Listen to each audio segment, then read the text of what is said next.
Dans cette vidéo, je vais vous parler d'une réminiscence de vie antérieure, donc dans laquelle j'étais druide.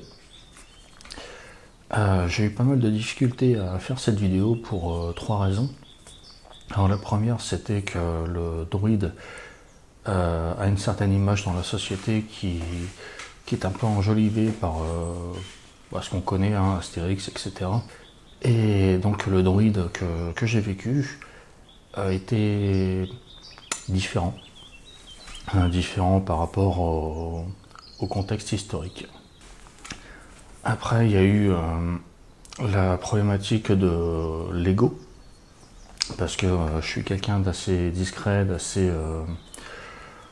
que j'aime pas forcément attirer la lumière sur moi. Et pour terminer, la plus grande difficulté, ça a été encore de structurer cette vidéo, parce que des souvenirs, j'en ai plein la tête, mais tout n'est pas forcément intéressant pour en faire une vidéo. Et d'un autre côté, tout n'est pas forcément bon à dire sur une vidéo grand public. Donc voilà. Comment s'est déroulée cette réminiscence? Dès l'adolescence, j'ai eu la vision d'un homme qui parcourait de longues plaines, qui s'aventurait dans les bois. Alors on était toujours trois. La vision d'un homme avec des habits assez usés, une personne relativement âgée.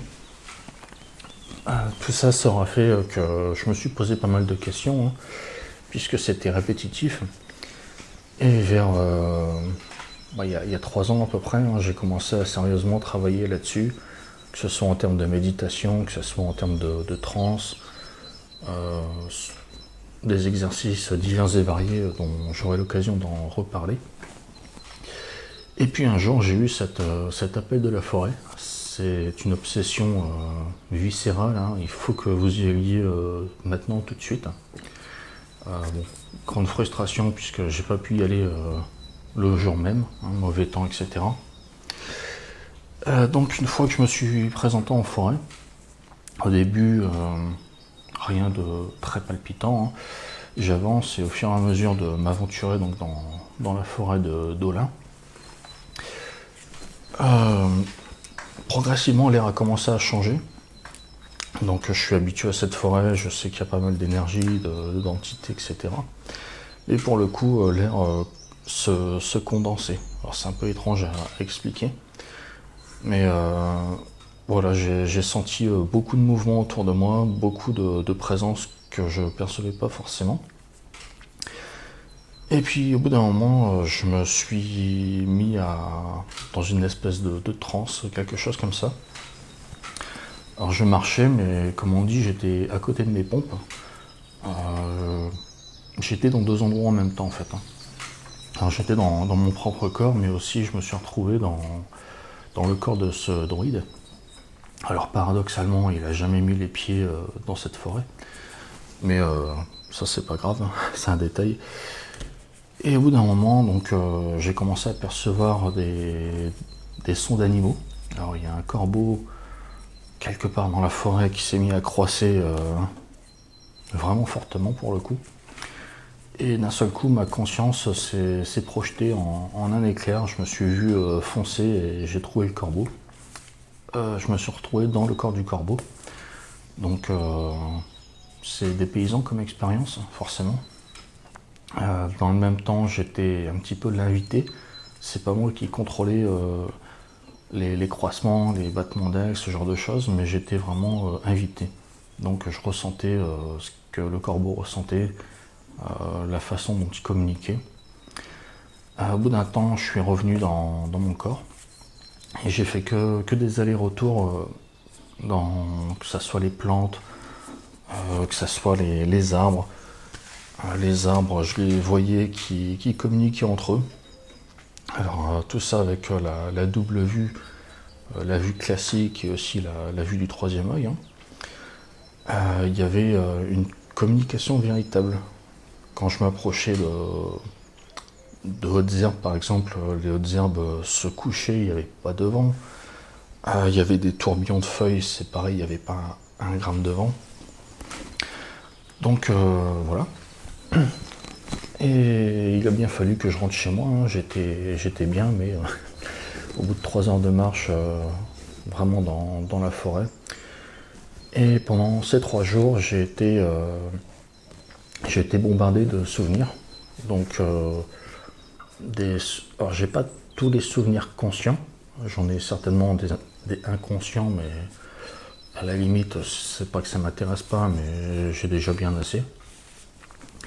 Et donc j'ai revécu le druide que j'étais à cette époque, avec des capacités qui m'ont été restaurées, donc pas entièrement, hein, bien sûr.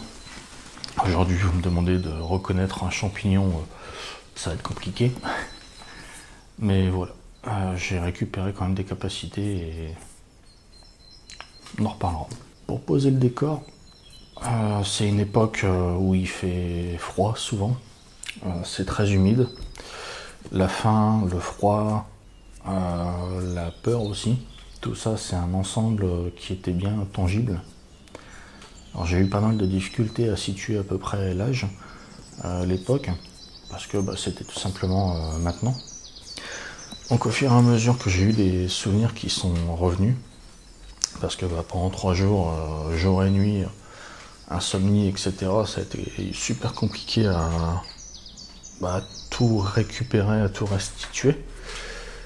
Et c'était plus vrai que nature, et quelque part il y avait aussi... c'était fou, totalement fou. Alors au début j'étais parti vers les années 1200, puis avec les souvenirs que j'avais, ça coïncidait pas. Que ça soit les bâtiments, que ce soit les coutumes, les armes aussi. Tout ça, ça collait pas. Et puis au bout d'un moment, j'ai eu le prénom Vercingétorix qui est arrivé. Donc encore une fois, au niveau de l'ego, waouh, c'était un peu compliqué.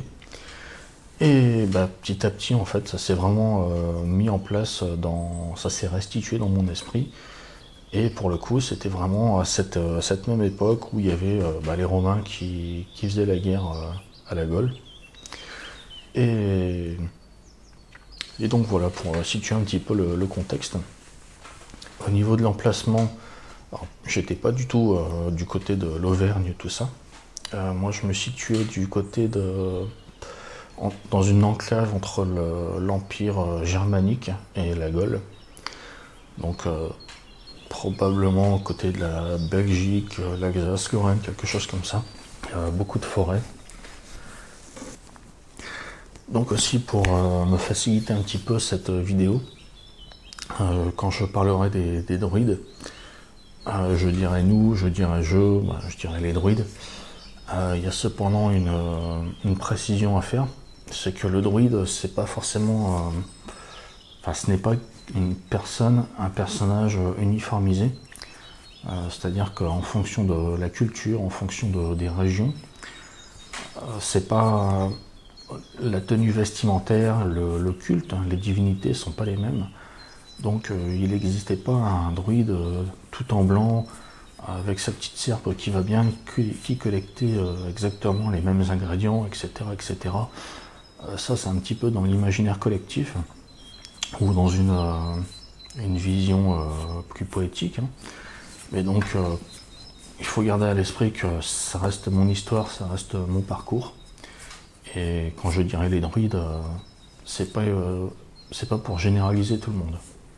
Alors comment on pourrait définir le druide à cette époque ? C'est à la fois un ermite, même si on est toujours 3. On aime bien notre tranquillité, notre recueil, on va dire. C'est bien évidemment un guérisseur, un botaniste. Alors, au niveau des plantes, il y a bien sûr l'aspect des plantes qui sont physiques, la biologie, etc. Mais à cette époque, on a aussi la connaissance des bienfaits invisibles, on va dire, la symbiose qui se crée. Certaines plantes qui s'accordent mieux avec d'autres. Mais tout ça, c'était dans une forme d'alchimie un petit peu compliquée à définir, mais tout s'accordait selon les besoins. Le druide, c'est aussi un érudit. Donc c'est quelqu'un qui aime avoir des connaissances, qui aime s'enrichir des connaissances du monde. Donc j'en reparlerai un petit peu plus tard dans cette vidéo. Il y a la notion d'humaniste. Le droïde a un intérêt à ce que les villageois se portent bien. C'est bien sûr un conseiller. Alors dans certains coins de la Gaule, ils étaient plus que des conseillers et peut-être avec une image un petit peu écornée. Mais pour nous, c'était vraiment le conseil. On n'avait pas l'envie d'être chef parce qu'en fait on avait plusieurs petits hameaux à gérer et on n'aurait pas pu et ça ne nous intéressait pas. Et le droïde, c'était aussi l'intermédiaire privilégié avec les divinités, avec le monde invisible. Donc c'est vrai que quand on creuse un petit peu le sujet, c'est tout à fait classique, presque banal. Mais encore une fois, dans l'inconscient collectif, c'est pas forcément une réalité.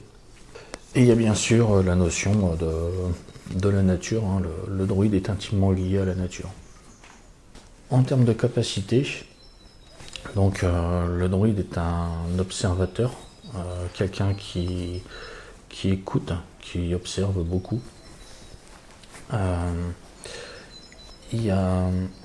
C'est un peu bizarre la façon dont je vais le dire, mais le droïde c'est une extension de la forêt, et la forêt c'est une extension du droïde.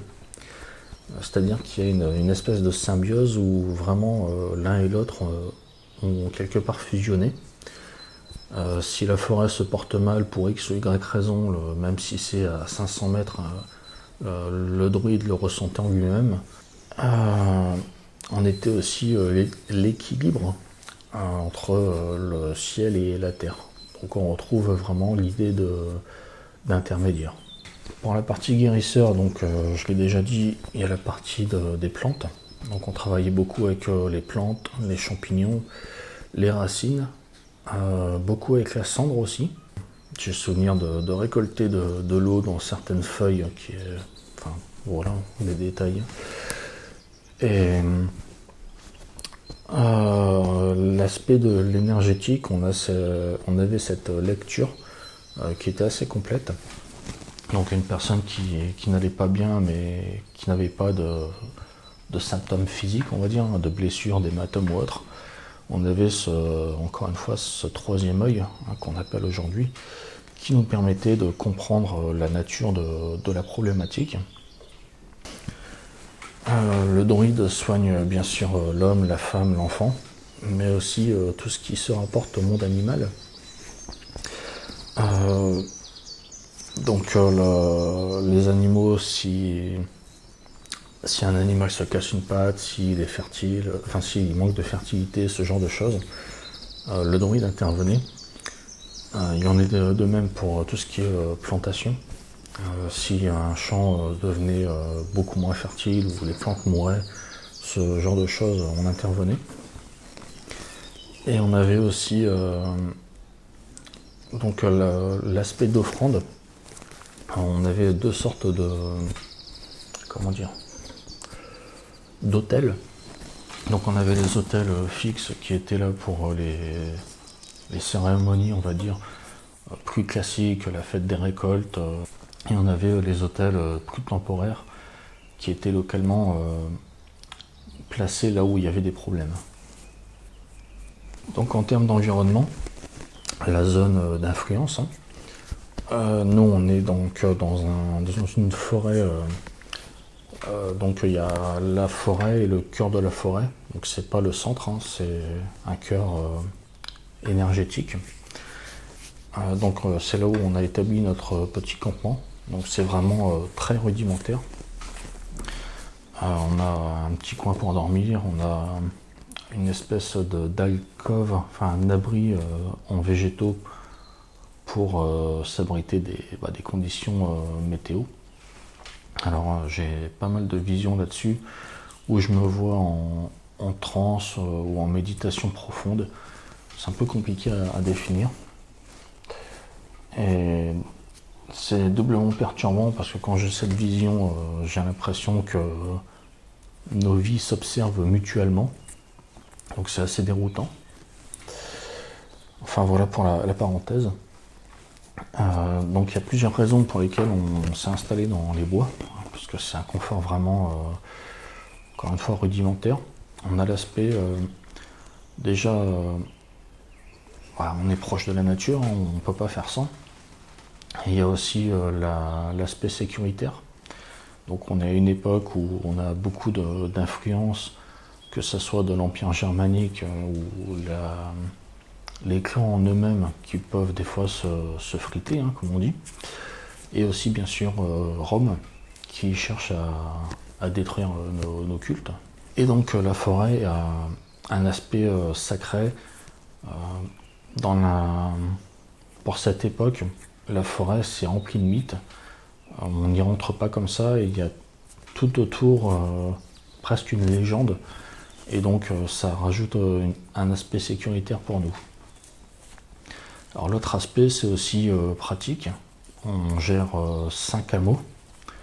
Donc des hameaux c'est des tout petits villages. Hein. En termes d'alimentation, on se nourrit de la forêt, hein, tout ce qui est végétaux. Alors nous on ne chasse pas, mais les villageois qui entourent cette forêt nous déposent régulièrement des pochons de provisions. Donc on a nos 5 hameaux qui sont relativement proches, donc on a la forêt, tout autour on a des plaines qui sont assez vallonnées, et donc à différentes distances on a donc nos 5 hameaux. Alors un hameau, pour vous donner l'idée, c'est à peu près 20, 25, voire 30 personnes, c'est pas grand du tout. Hein. Donc on en a 3 autres qui sont un peu plus éloignés. Alors eux ils sont sous influence celtique, gauloise. Et on en a 2 autres qui eux par contre sont plus côté germanique. Donc on n'est pas forcément les bienvenus. Mais d'un autre côté on a cette étiquette de druide et on a c'est pas du respect mais plutôt une crainte. Donc on peut y passer mais on n'est vraiment pas les bienvenus parce qu'on ne partage pas les mêmes cultes. Et donc, quelque part, il y a l'histoire de l'influence. L'influence à cette époque, c'est pas seulement la langue, c'est beaucoup les dieux. Donc, si vous venez dans un endroit pour prêcher, ben, forcément, vous êtes un petit peu, je vais pas dire l'ennemi, mais en tout cas, une personne qui vient troubler l'influence des lieux, hein, tout simplement. En termes de hameaux, les habitations sont assez rapprochées les unes de l'autre. C'est des petites plantations, on ne retrouve pas de très grands champs, c'est assez modeste. Les animaux c'est pareil, c'est vraiment pas beaucoup. En même temps, pour une si petite population, voilà. Il y a aussi l'aspect de ne pas vouloir se développer plus et ne pas trop vouloir commercer. C'est aussi parce que tant que vous êtes invisible sur la carte, on ne vous demande pas de tribu. On ne vous demande pas de prendre parti forcément sur un clan plutôt qu'un autre. L'aspect aussi, si vous n'existez pas quelque part, on ne viendra pas vous attaquer, on ne viendra pas vous piller.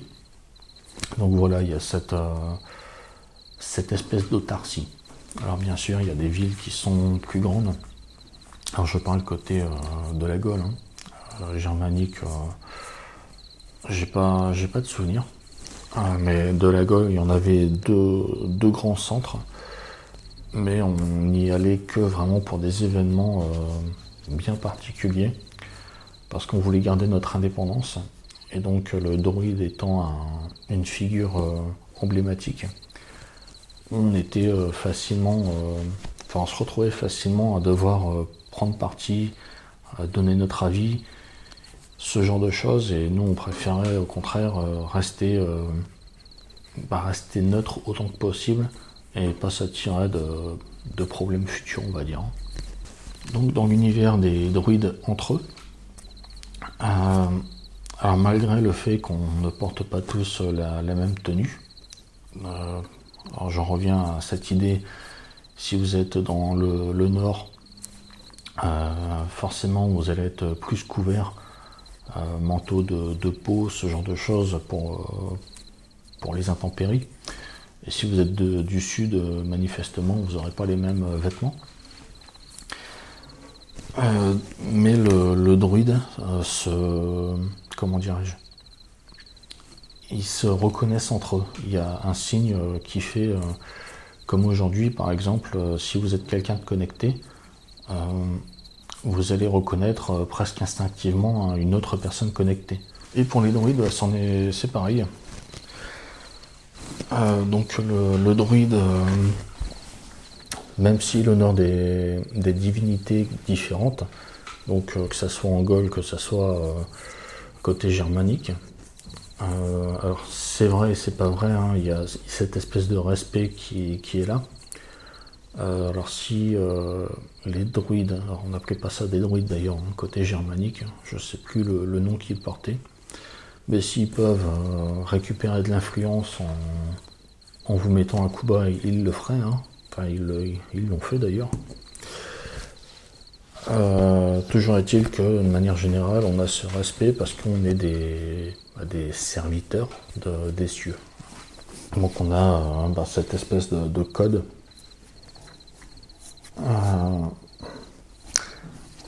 Alors en quelques occasions, on se rassemble notamment entre plusieurs druides, donc une espèce d'assemblée de différentes cultures.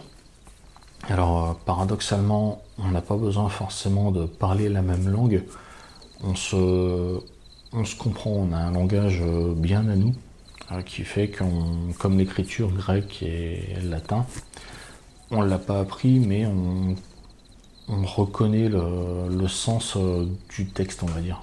Et c'est pareil pour les druides entre eux. Donc quand il y a des réunions pour parler du monde, hein, c'est un peu bizarre, mais donc quand on se réunit, le druide qui prend la parole est dans un espèce de jeu de séduction, à essayer d'étaler son savoir, à parler de ses connaissances, de ce qu'il a vu, ce qu'il a entendu parler, des constructions lointaines, ce genre de choses. Et inversement, les druides qui écoutent ne sont pas dans le jugement comme on pourrait l'être aujourd'hui. Il y a cette notion de... On boit littéralement les paroles, l'aspect érudit est vraiment là. On est heureux de connaître le monde par rapport à ce genre d'événement. Donc par exemple, je l'ai dit, l'écriture, mais on a aussi les temples. On ne comprend pas trop comment les Grecs fonctionnent, comment ils peuvent vénérer, faire des offrandes dans un bâtiment loin de la nature. D'un autre côté, on est aussi émerveillé parce que c'est gigantesque, quoi. Au-delà des druides, on a aussi l'ancêtre du magicien. Alors c'est encore une fois un peu perché de parler de ça, hein.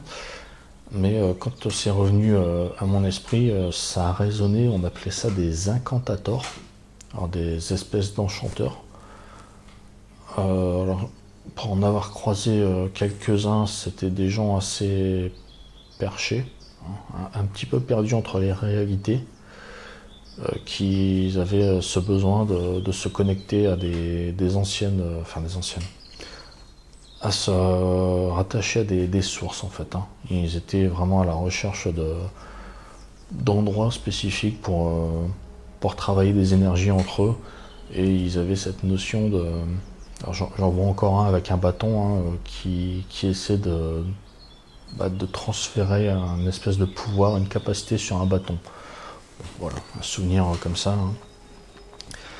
Et donc bien sûr on avait aussi le peuple des bâtisseurs. Alors, on a énormément d'interrogations sur ce peuple. Nous on les a croisés qu'une seule fois. Donc c'était des gens à la recherche de croisements énergétiques pour tout simplement bâtir des OTEX, c'est pas forcément le mot, hein, mais bâtir des structures, des espèces des points d'acupuncture, hein, j'ai ce mot-là qui me vient en tête. Et donc Nous, on les avait croisés, ils se dirigeaient vers le nord-ouest à cette époque. Alors, on a bien sûr des images comme Stonehenge, comme ce genre de bâtiment très important. Mais il n'y a pas que ce genre d'édifice, il y en a des plus petits, plus modestes, avec des gardiens de lieux. C'est, je vais pas dire aussi puissant, mais voilà. Quand on parle des bâtisseurs, il ne faut pas forcément s'imaginer les grandes pyramides. Il n'y avait pas que ça. Donc le druide à cette époque, sans grande surprise, hein, il ne communique pas beaucoup. Il écoute. Il parle beaucoup, je ne vais pas dire en onomatopée, mais souvent on se fait comprendre avec des gestes, avec quelques mots. Et entre druides, c'est encore pire. Enfin, c'est bizarre, hein, mais on avait cette communication assez restreinte. Donc on intervenait souvent pour éloigner la maladie, soigner les blessures, tout ça, on a déjà un petit peu parlé. Hein. Donc tout ce qui était en rapport avec les soins, les cataplasmes, les onguents.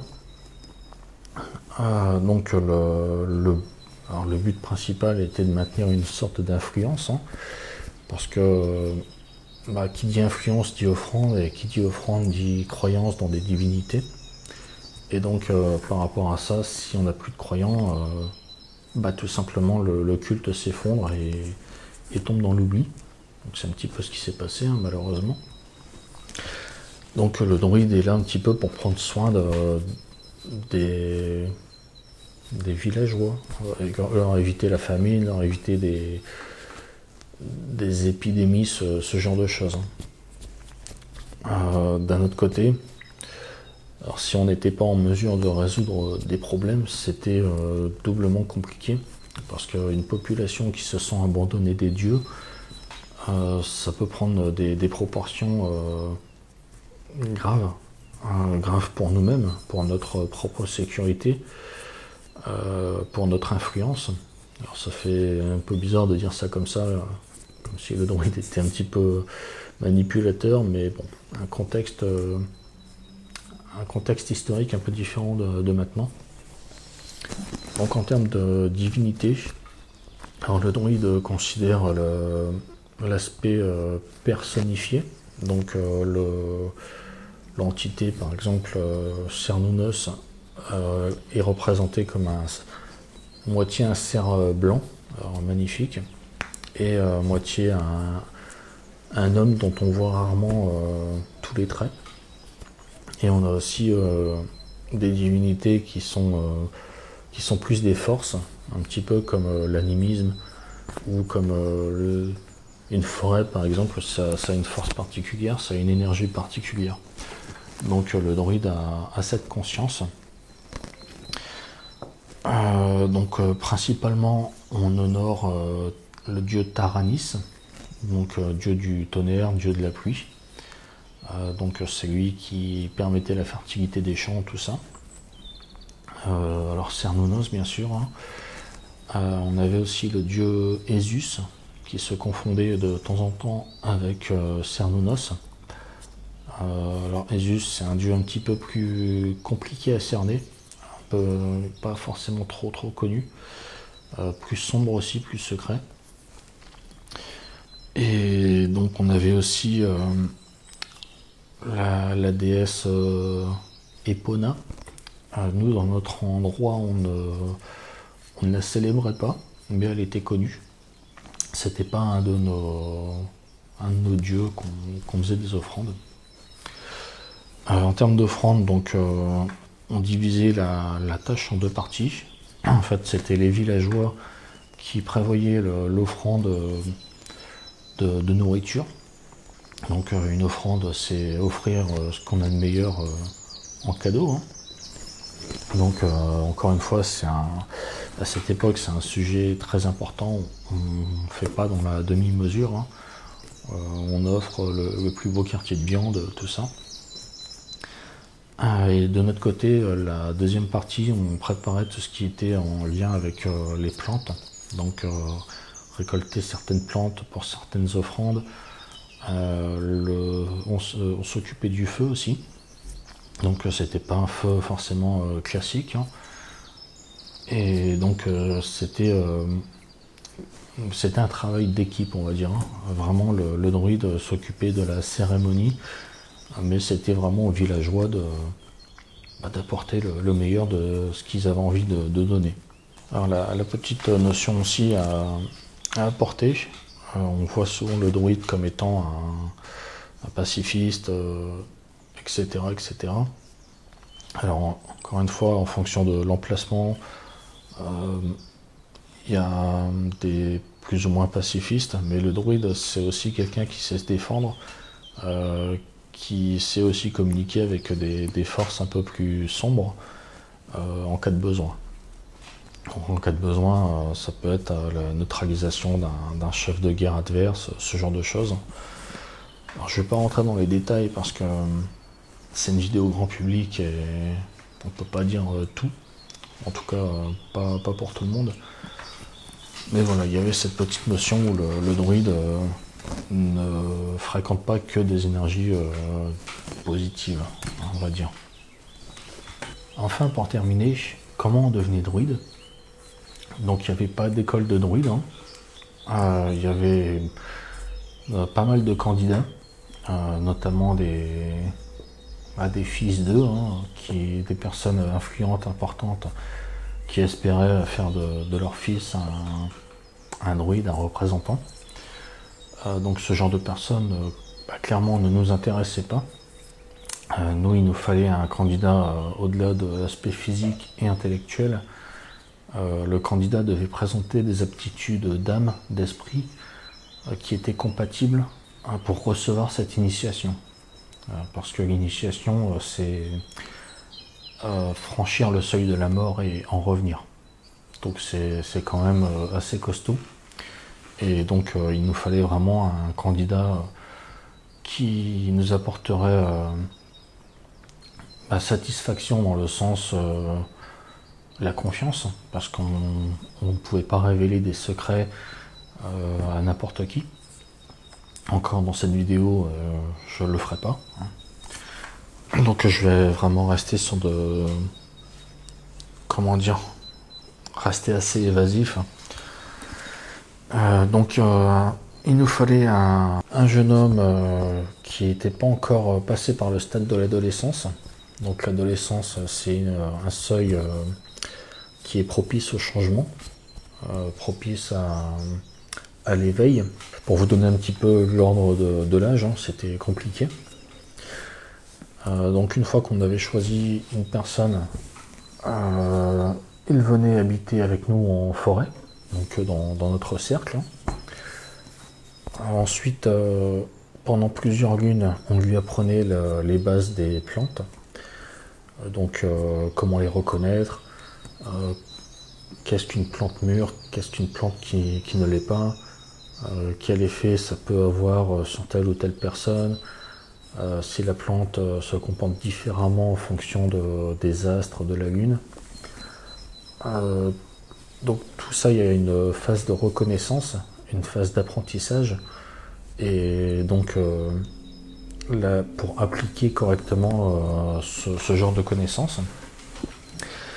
Et enfin, la deuxième partie de l'initiation, c'était passer le seuil de la mort, hein, de l'au-delà. Donc lors de la dernière pleine lune, on lui expliquait notre passage, notre propres expériences, lui donner des conseils selon les rencontres qu'il ferait, comment revenir, hein, tout simplement. Ensuite, il y avait la nouvelle lune, donc la phase après la dernière pleine lune, hein. Là, on faisait un grand feu rituel, on faisait nos propres offrandes. L'offrande principale, c'était l'initié, parce que l'initié s'apprêtait à vouer sa vie corps et âme à la divinité, enfin aux divinités. Donc il fallait qu'il soit à la hauteur, et on voulait tout simplement qu'il continue de perpétrer nos connaissances, nos initiations. Alors comme on peut le voir aujourd'hui, ça n'a pas marché. Et donc lors de cette dernière lune, on lui faisait consommer des différentes substances qui le plongeaient dans le coma. On le transportait jusqu'à un arbre dans lequel on pouvait le glisser, hein. Donc dans un creux d'arbre, hein. Donc assez imposant. On lui glissait une dernière substance sur les gencives. Ensuite, on recouvrait cet arbre d'un espèce de cataplasme, on l'isolait du monde. Donc, il se retrouverait dans le noir complet. Ensuite, on rentrait donc à notre cercle sacré. Et à la suite de ça, pendant 3 jours, on priait, hein, on va dire ça comme ça. Alors à cette époque-là, on parle pas de prière, hein, on fait des appels, tout simplement. Et au-delà de 3 jours, on estimait que soit le candidat n'avait pas survécu, soit il avait fait de mauvaises rencontres dans l'au-delà, et le fait qu'il serait revenu avec ce genre d'enseignement de l'au-delà, c'était pas bon. Et enfin, la dernière phase, c'était le risque de séquelles, parce que ça voudrait dire qu'il serait revenu, mais avec des séquelles trop importantes qui auraient attaqué sa psyché, on va dire. Donc une fois que le candidat était revenu, donc son apprentissage continuait, hein, naturellement, beaucoup plus sur l'aspect offrande, son 3e œil étant actif. C'était différent. Donc différent parce que l'initié avait à présent de nouvelles capacités, principalement liées à l'invisible. Donc il fallait lui apprendre à décrypter, à déchiffrer un monde totalement nouveau, lui apprendre à ne pas faire de bêtises, hein, parce que la science n'était pas infuse. Ça commençait donc avec les énergies de la forêt qui étaient très variées. Et petit à petit, donc on lui enseignait toute la partie qu'il avait déjà vue d'un point de vue physique et rationnel. Là, on retravaillait tout ça, mais avec ses nouvelles capacités pour voir ce qu'il y avait en plus. Et donc, une façon d'approcher davantage les problématiques liées aux maladies, donc aux différents troubles. De la même façon, s'il y avait des problèmes de fertilité dans les champs ou autre, fallait qu'on trouve l'origine. Donc l'origine, parfois elle était naturelle et parfois elle l'était pas. Donc tout ça, c'était un apprentissage qu'il fallait apprendre à ce nouveau druide. Et tout au long de notre parcours, donc le druide en tant qu'érudit continue d'apprendre absolument tout ce qui était nécessaire pour s'adapter et trouver des solutions. Enfin, pour terminer cette vidéo, je voulais revenir sur l'idée que cette initiation, ce parcours qui est propre à moi-même, date d'une époque lointaine, avec des pratiques d'un autre temps, alors avec des points positifs, des points négatifs.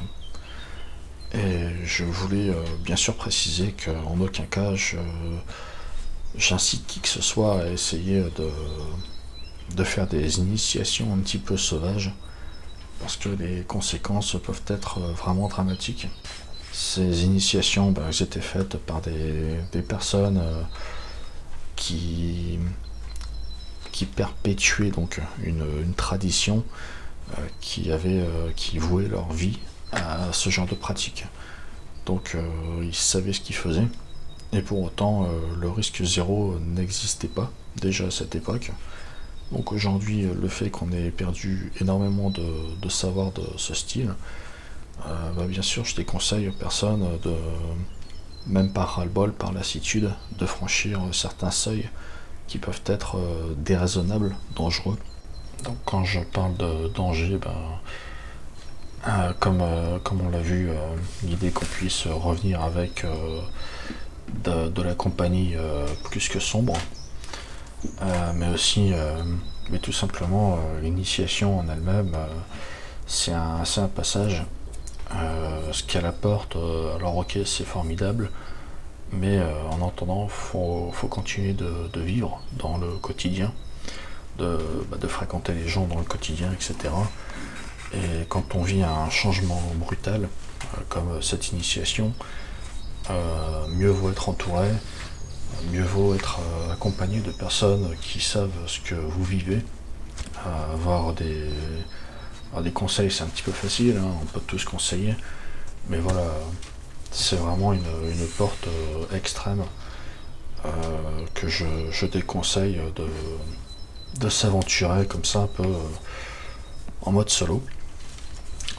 Et voilà, j'espère que cette vidéo vous aura plu et je vous dis à la prochaine fois.